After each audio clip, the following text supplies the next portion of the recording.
भारत के राष्ट्रपति हर एक्सीलेंसी द्रौपदी मुर्मू जी, नमस्कार। मेरा नाम अशोक अरोड़ा है। मैं पिछले 50 साल से कानून पढ़ भी रहा हूँ और पढ़ा भी रहा हूँ। इंट्रोडक्शन के लिए सिर्फ इतना काफ़ी है कि जो प्रेजेंट चीफ जस्टिस इंडिया है वो भी मेरे जूनियर हैं कॉलेज में, और इसका मतलब बाकी सारे जज तो हो ही गए। सिर्फ इतना कि भारत के नहीं, दुनिया के इतिहास में भी मैं पहला और आखिरी व्यक्ति हूँ जो 3 बार डिस्ट्रिक्ट बार का और 3 बार सुप्रीम कोर्ट बार का सेक्रेटरी बना। मेरा आपसे आज निवेदन, रिक्वेस्ट, गुजारिश सिर्फ इतनी है कि इलेक्शन रिज़ल्ट 4 तारीख शाम तक आ जाएंगे। आपको अच्छे से मालूम है, ये आपकी पावर है, आपकी डिस्क्रिशन है कि आप किसको इनवाइट करते हैं सरकार बनाने के लिए। मैं जितना आपके बारे में पढ़ा है, मेरा आपके लिए बहुत आदर है, और मुझे पक्का पता है कि आपको इस बात का इल्म है, ज्ञान है और अवेयरनेस है कि भारत एक न्यूक्लियर पावर है। भारत की बागडोर एक ऐसे व्यक्ति के हाथ में होनी चाहिए जो कम से कम बैलेंस है, स्टेट्समैन है। कानून की अगर हम बात करें तो कानून के मुताबिक सिंगल लार्जेस्ट पार्टी अगर उसकी मेजॉरिटी है तो उसके लीडर को आप इनवाइट कर सकते हैं, करना भी चाहिए। सिंगल लार्जेस्ट पार्टी की अगर मेजॉरिटी नहीं है तो प्री पोल अलायंस, इलेक्शन से पहले जिनकी आपस में एक अलायंस था, उनकी अगर बनती है तो उनको भी बुला सकते हैं। अगर प्री पोल अलायंस नहीं है तो पोस्ट पोल अलायंस भी हो सकता है। पोस्ट पोल अलायंस में आपको लगे कि ये सरकार, ये पार्टी सारी मिलके एक स्थिर सरकार सबसे ज़्यादा ज़रूरी चीज़ है। और सबसे ज़रूरी चीज़ ये भी हमें याद रखना है कि single largest party is not a magic stick. ये कोई जादू की छड़ी नहीं है कि जिसकी सिंगल लार्जेस्ट पार्टी का जो भी लीडर बनेगा उसको आपने ज़रूर इनवाइट करना है। ये आपकी डिस्क्रिशन है, और ये डिस्क्रिशन, ये पावर आपको अपने अगले 3 साल में कभी इस्तेमाल करने का मौका आएगा या नहीं आएगा, ये कोई नहीं जानता है। तो ये हो सकता है ये आपके जीवन का, खाली राष्ट्रपति के टेन्योर का नहीं, आपके जीवन का ये सबसे इम्पॉर्टेंट फैसला हो। ऐसा बड़ा फैसला लेने का शायद आपको दोबारा मौका मिले या ना मिले, ये कोई नहीं जानता है। इसलिए ये बात बहुत ज़रूरी दिमाग में रखनी है। मेरे को लगता है कि हमें सबको सोचनी चाहिए। कुछ चीज़ें बहुत ज़रूरी हैं। एक व्यक्ति को मेरे को लगता है कि आपको इनवाइट बिल्कुल नहीं करना चाहिए। जैसा मैंने कहा कि सिंगल लार्जेस्ट पार्टी का लीडर कोई मैजिक स्टिक नहीं है। टाइम्स मैगज़ीन ने छापा इस व्यक्ति के बारे में। मोदी, मैं नाम ले देता हूँ जितना मुझे पसंद नाम लेने में ठीक लग रहा है। मैं पूरा नाम लेना ही नहीं चाहता, मेरे को अच्छा नहीं लगता है। मोदी के बारे में टाइम्स मैगज़ीन ने ये छापा कि ये डिवाइडर इन चीफ है। ऑस्ट्रेलिया के न्यूज़पेपर में अभी छपा कि जिस व्यक्ति के पास पे इतने रेप के केसेस हैं उसके लिए वोट मांग रहा था। वॉशिंगटन न्यूज़ में 2 दिन पहले की खबर है कि उन्होंने कहा है यूएनओ में कि ये व्यक्ति खाली देश के लिए नहीं, पूरी दुनिया के लिए खतरा है, क्योंकि अभी भी स्पीचेस में ये बोलता है कि मैं घर में घुस के मारता हूँ। ये भाषा देखिए आप, कैसे आप उकसाते हैं, कैसे पूरे देश की नहीं दुनिया की आप शांति भंग कर रहे हैं। और इसलिए मैं कहता हूं कि ये व्यक्ति बैलेंस नहीं है। ये आपको भी पता है, आपको पक्का पता कर लें। आईबी रिपोर्ट्स जब से खिलाफ आई हैं तब से ये बौखला गया है। कभी भैंस बोलता है, कभी मंगलसूत्र बोलता है, कभी बोलता है कि आपके घर से ले जाएंगे, बिजली काट देंगे, टूटी काट देंगे, ज़्यादा बच्चे पैदा करते हैं। तो ये मैं तभी आपको कहा था मेरा 50 साल का तजुर्बा है। ये बड़े अफसोस की बात है कि पूरे देश में जो 15-16 इन्होंने इतनी, क्या कहें उसको, अफसोसजनक कह सकते हो, बदतमीजी की कह सकते हो, और क्राइम किया है। इसकी हर स्पीच एक क्राइम थी।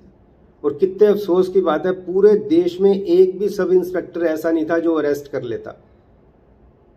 इसके लिए वारंट की जरूरत नहीं है। आप नफरत फैला रहे हैं तो आपको अरेस्ट किया जा सकता है। इसकी हर स्पीच में इसको 6-6 साल की सजा हो सकती है, 3 साल की इलेक्शन लॉ में और 3 साल की नफरत फैलाने के लिए। तो सोचिए अगर 15 स्पीच की 90 साल की सजा, तो यही हो गई। पता नहीं उम्र कितनी है इसकी। तो ऐसे व्यक्ति को पूरे इलेक्शन में कहीं भी बेरोजगारी पे, महिलाओं के खिलाफ जो हो रहा है उस पे, किसानों पे, महंगाई पे बात ही नहीं करते हैं, कोई नहीं बात करते। पूरा इनका परिवार, लोग भी तो, क्योंकि जब आप भड़काऊ भाषण पे लोगों को इनाम देते हो, गोली मारो सालों पे, तो लोग एनकरेज होते हैं। बाकी लोग भी यही बोलते हैं, इनके जो चमचे हैं सारे। तो ये मैं आपको अपने एक्सपीरियंस से बता रहा हूं 50 साल के, कि खाली इनका इलेक्शन सेटिस्फाइड नहीं होगा। जहां जहां स्पीचेस दी हैं, जितने भी वो कैंडिडेट्स थे, उन सबका इलेक्शन सेटिस्फाइड करने से कोई नहीं रोक सकता है, कोई भी नहीं रोक सकता है। और कोई दमदार जज आ गया तो 4 दिन में इलेक्शन सेटिस्फाइड कर सकता है, इनका भी। और सारे वही लोग जहां जहां इन्होंने स्पीचेस दी है, खुद तो डूबेंगे सनम, तुम्हें साथ ले डूबेंगे। तो ये चीज राष्ट्रपति जी, मैं आपको बहुत हाथ जोड़ के निवेदन कर रहा हूं कि कृपया इसको आप कंसीडर करें कि क्या इसके हाथ में ये देनी चाहिए बागडोर, ऐसे व्यक्ति के हाथ में जो बिल्कुल पगला गया है। कहना भी कोई, मेरे को लगता नहीं है कि दिमाग बैलेंस नहीं है, ये तो पक्की बात है। और ये भी आप ध्यान रखें, जुडिशरी सारी डरी हुई है, 90% जजेस आर अफ्रेड। क्या हाल देश का कर दिया आपने, जब कुछ ना बन सके तो तमाशा बना दिया। पुलिस डरी हुई है, अभी तक पुलिस ने क्यों नहीं अरेस्ट किया। इलेक्शन कमीशन तो टोटल गुलाम हो चुके हैं, पूरा जमीर बेच चुके हैं। नहीं तो इतनी स्पीचेस पे उन्होंने रोका ही नहीं किसी ने। अब ये भी लोगों को डर है कि इलेक्शन मैनिपुलेट ना हो जाए, और हो सकता है कर लें, इनका कुछ नहीं पता है। ये तो सब ऐसे रंगा बिल्ला की सरकार है, ये लोगों को डर है। इसीलिए मैंने आपको कहा कि जब इतना माहौल, इनकी इलेक्शन स्पीचेस में लोग नहीं पहुंचे, लोग हंसते हैं, बच्चे मजाक उड़ाते हैं। और सबसे बड़ा जो इन्होंने पाप किया, आप सोचिए, आप महिला हैं, आप इसको ज्यादा समझ सकती हैं, आप माँ हैं, महिला हैं। अपनी माँ का अपमान जो आदमी कर सकता है, आप सोचिए, जब तक माँ जिंदा थी माँ के साथ फोटो खिंचाते रहे, अब माँ चली गई तो कहते मैं उस माँ से पैदा ही नहीं हुआ हूं। कितना एक नारी शक्ति का, अपनी माँ का जो अपमान कर सकता है व्यक्ति, सोचिए वो व्यक्ति क्या है, कितना गिरा हुआ इंसान होगा जो अपनी माँ का अपमान करता है किसी भी बात के लिए। हर दूसरे दिन पलट जाता है, मैं हिंदू मुस्लिम नहीं करता हूं। आप बोलते हो कि मुस्लिम के खिलाफ बोलते हो, इतनी नफरत फैलाते हो।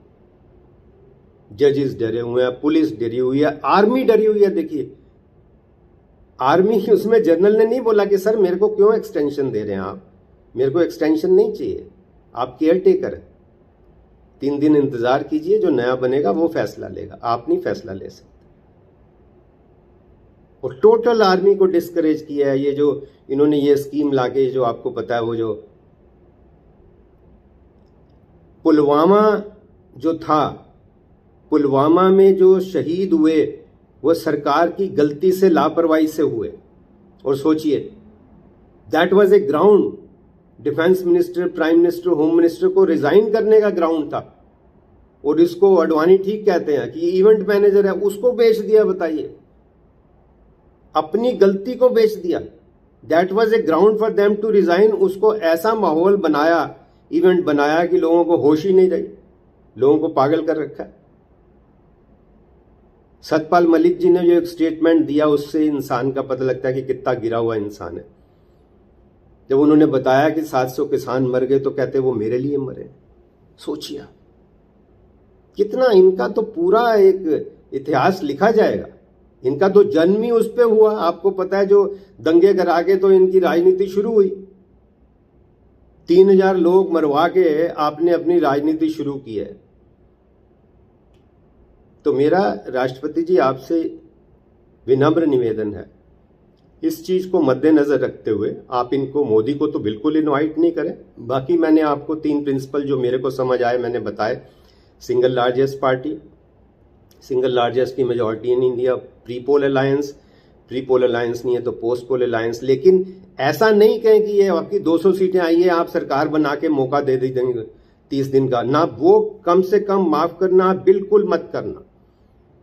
उससे तो ये खरीद फरोख्त शुरू हो जाती है, बिल्कुल शुरू हो जाती है। तो आप पहले से ही देखें कि ये ऐसा धंधा तो नहीं कर लेंगे। देखिए कितनी सरकारें गिराई इन्होंने, कितनी सरकारें गिराई। इनका तो पाप का इतना मटका भर चुका है, मेरे को लगता है भर चुका है। और मैं, आप मेरी छोटी बहन भी हैं, मैं थोड़ी ये आज्ञा ले लेता हूं, आपसे हाथ जोड़ के आज्ञा ले लेता हूं कि राष्ट्रपति तो हैं ही, मेरे से 2 साल छोटी है, मैंने देखा है। तो आपको वो कहते हैं ना कि उनको पता भी चले, वो खफा भी ना हो, इतनी एहतियात से कोई दिल की बात कैसे करे। या फिर मैं आपके लिए ये पढ़ देता हूँ अपनी बहन के लिए कि किस शौक, किस तमन्ना, किस दर्जा सादगी से हम आपकी शिकायत करते हैं आप ही से। आपका भी इन्होंने कोई मान नहीं रखा है माफ़ करना। आपके पास ग्राउंड था रिज़ाइन करने का जब पार्लियामेंट का इनाग्रेशन प्राइम मिनिस्टर ने कर दिया। हेड ऑफ द स्टेट आप हैं, आपको करना चाहिए था। कितना आपका अपमान किया। मंदिर का उद्घाटन आपको करना चाहिए था, इसको नहीं करना चाहिए था। मैं इसको ही कहता हूं, इनको नहीं कहता। मैं बिल्कुल, मेरे दिल से निकलता ही नहीं है कि इनको, इसको नहीं करना चाहिए था। आपकी वो तस्वीर, मैं तभी, छोटी बहन है माफ करना, हाथ जोड़ के कह रहा हूं, क्योंकि राष्ट्रपति का अपमान है जिसमें अडवाणी और ये बैठे हैं और आप खड़े हुए हैं। सोचिए आप, कितना गिरा हुआ इंसान, और उसको पूरा सर्कुलेट करते हैं। आपके प्रेसिडेंट हाउस पे पूरा कब्जा है इनका। ये मैं आपको एज इन्वेस्टिगेटिव जर्नलिस्ट कह लीजिए, लॉयर कह लीजिए, क्रिमिनल लॉयर इन्वेस्टिगेशन कह लीजिए, पूरा कब्जा है इसका। तो क्या मैसेज दे रहे हैं? आपका इतना अपमान हो रहा है, आप पूछते ही नहीं है। फैसले सरकार लेती है, लेकिन एट द सेम टाइम आप सरकार से जरूर पूछ सकते हैं एक महिला होने के नाते कि मणिपुर वायलेंस पे क्या हो रहा है, किसानों की आत्महत्या क्यों हो रही है। आप सवाल तो पूछ सकते हैं कि नहीं? खाली प्रोटोकॉल के लिए नहीं है आप। हम 140 करोड़ ने अपना ईमान आपके पास गिरवी रखा हुआ है। आप ये सोचें, अगर आप रिजाइन कर देते हैं या सवाल पूछ लेते हैं, आप समझ लीजिए ये सरकार गिर जाएगी।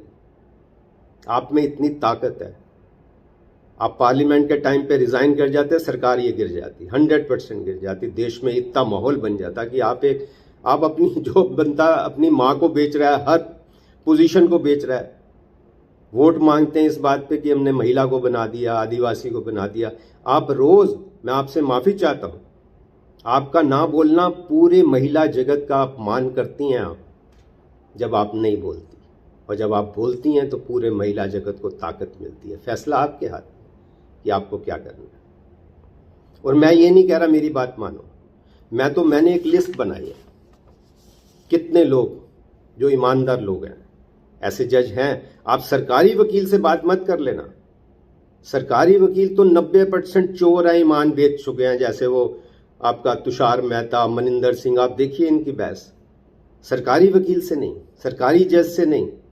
मैं आपको जज बताता हूं जिनका एक इमेज है, justice Venkatachaliah, justice Santosh Hegde, justice Arjan Sikri, justice Madan Lokur, justice Kurian Joseph, justice Rohinton Nariman, justice Qureshi, justice Muralidhar, justice AP Shah, Rajeev Dhavan senior advocate. ये मैंने 10 नाम लिखे हैं आपके लिए। आप इनसे बात करें। मैं नहीं कह रहा मेरी बात माने, मैं हाथ जोड़ के सिर्फ इतना निवेदन कर रहा हूं कि 140 करोड़ जनता के साथ आप प्लीज़ बेइंसाफ़ी मत करें। आपको ईश्वर माफ़ नहीं करेगा, आपकी खुद आत्मा भी माफ़ नहीं करेगी आप ठीक अगर डिसीज़न नहीं लेंगे। और पूरी दुनिया में जो आदमी अशांति फैला रहा है, क्या देश को कहाँ ले गए आप, उसको तो बिल्कुल इनवाइट मत करना। आपका बहुत बहुत धन्यवाद। मैं कोशिश करता हूँ कि आप तक पहुँचे, ईमेल करता हूँ आपके सेक्रेटरी को, और मैसेज यूट्यूब पे डालते हैं तो पहुँच ही जाता है। जो 2000 लोगों को पहुँचे तो मेरे को लगता है अपने आप ही पहुँच जाता है, और अगर इतना इन्वेस्टिगेशन आपका नहीं है तो बहुत अफसोस की बात है। बहुत बहुत धन्यवाद। फिर से मेरा फिर से हाथ जोड़ के आपको प्रणाम। आपके लिए पूरे समाज का बहुत आदर है। आपसे इतना ही निवेदन है, उस आदर को बनाए रखें।